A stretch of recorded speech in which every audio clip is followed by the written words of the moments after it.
ఏడో స్థానం మాంగళ్య స్థానం. ఆ ఏడో స్థానంలోని అంటే ఆ ఏడో స్థానంలో ఉండే గ్రహాల్ని చూసి దశాకాలం లేక భుక్తి కాలంలోనే చూసే పెళ్లి జరుగుతుంది. దాన్ని ముఖ్యంగా చూసే ఎప్పుడు వివాహం జరగనుంది, ఎలాంటి అబ్బాయి దొరుకుతాడు, ఆ వరుడు ఏం పని చేస్తాడు, ఓవర్‌సీస్‌లో ఉంటాడా, మన దేశంలో పని చేస్తాడా అని ఏడో స్థానంలో చూసి చెప్పవచ్చు.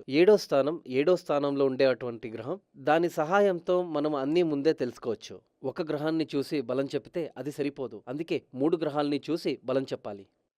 ఆ ఏడో స్థానం ఏం చెప్తుందంటే, అబ్బాయి ఏం పని చేస్తుంటాడు, ఎక్కడుంటాడు, అతని క్వాలిటీ ఏమి, ఇవన్నీ ఏడో స్థానంలో తెలుస్తుంది. ఎనిమిదో స్థానం వచ్చి దాంపత్య జీవనం గురించి.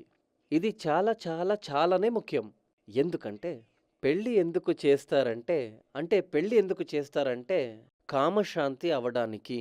ఎనిమిదో స్థానంలో కామం గురించి తెలుస్తుంది. ఆ ఎనిమిదో స్థానం మాత్రం కాదు, అందులో ఉండే గ్రహం శుక్రుడు.